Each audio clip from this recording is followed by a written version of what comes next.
The world might say you are not allowed to yet. I waited a long time out in the world before I gave myself permission to fail. Please, don't even bother asking. Don't bother telling the world you are ready. Show it. Do it. What did Beckett say? Ever tried, ever failed, no matter. Try again, fail again, fail better. My life is a testimony in itself into speaking things into existence and, living the dream and just kind of, just recognizing what you want to be in life and achieving it in that sense. So I just want to get out there and kind of explain that and just, I'm an optimist, man. And even in these times, it's like you got to be able to wake up with a smile and go down feeling really good. You can get defined easily by other people's perceptions of you. My whole life I was convinced, when I was a young man, I was convinced I was a loser. Absolutely convinced. Until I started getting really good at martial arts, I never thought I was good at anything. I just had a very low self-esteem. And I was limiting myself by what I thought were other people's opinions of me. This is when I was a really young kid. And I didn't figure this out until I was like in my 30s. But I think that you absolutely can be limited by your perceptions of someone's definitions of you. But you can break through that stuff. That's what you break through with discipline.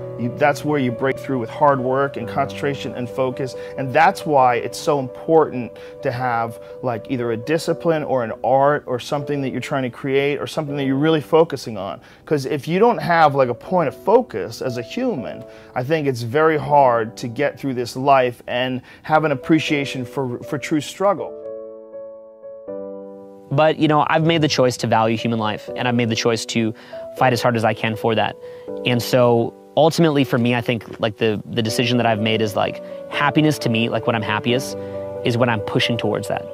And taking time off is nice if it's to recharge to go back to the war, and war doesn't mean necessarily fighting against something, but fighting for something, like just fighting for that positive outcome. So don't think of it as war, like whenever, because in a certain way of thinking, whenever you're fighting against something, like they say, whatever you resist persists.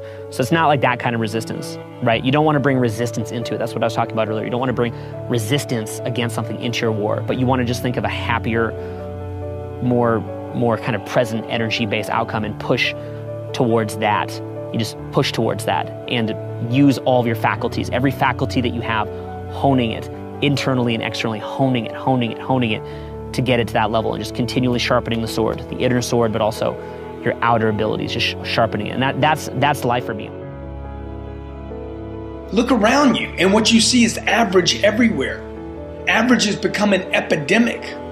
You don't have people living up to their potential. You have people doing almost nothing, people retreating, backing up, people that are lazy, people that have checked out.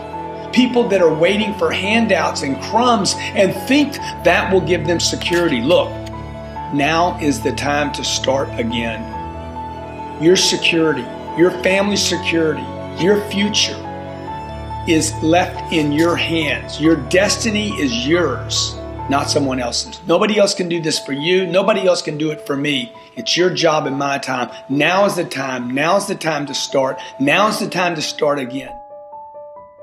Life has really taught me is really this: small wins matter. I mean, we sometimes think that an epic life occurs one sunny Friday afternoon when the stars line up and something revolutionary occurs. And what I'm suggesting to you with great love and great respect is a great life is built not by revolution. A great life is built by evolution. Small and steady wins the race. What you do every day is far more important than what you do once every decade.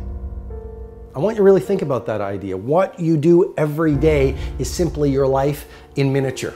And as you live every single day, so you're crafting your life.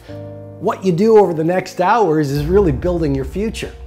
And if you can just get, and I can just get every single pocket of 24 hours right as best as we humanly can, the rest of our life is going to take care of itself. So small wins matter.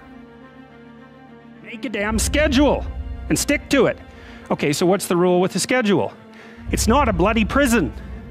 That's the first thing that people do wrong. They say, well, I don't like to follow a schedule. Well, it's like, well, what kind of schedule are you setting up? Well, I have to do this, then I have to do this, then I have to do this, you know, and then I just go play video games, because who wants to do all these things that I have to do? It's like, wrong. Set the damn schedule up so that you have the day you want. That's the trick. It's like, okay, I've got tomorrow. If I was going to set it up so it was the best possible day I could have, practically speaking, what would it look like?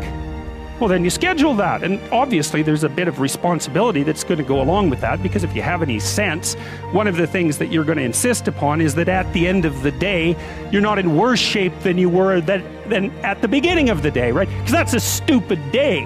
If you have a bunch of those in a row, you just dig, you dig yourself a hole and then you bury yourself in it. It's like, sorry, that's just not a good strategy. It's a bad strategy. So maybe 20% of your day has to be responsibility and obligation, or maybe it's more than that, depending on how far behind you are. I am strong. I am healthy. I am in shape. I am full of energy. I am passionate. I am talented. I am secure. I am valuable. I am confident. I am a person of excellence. I am full of integrity. I am successful. I am prosperous. My future is bright. I run with purpose in every step. Just as a tiny rudder controls a large ship, so the tongue sets the direction for our life. Are you going in the right direction? Are you seeing increase, favor, new growth? If not, check up on what you're saying. When you get your words going in the right direction, your life will go in the right direction.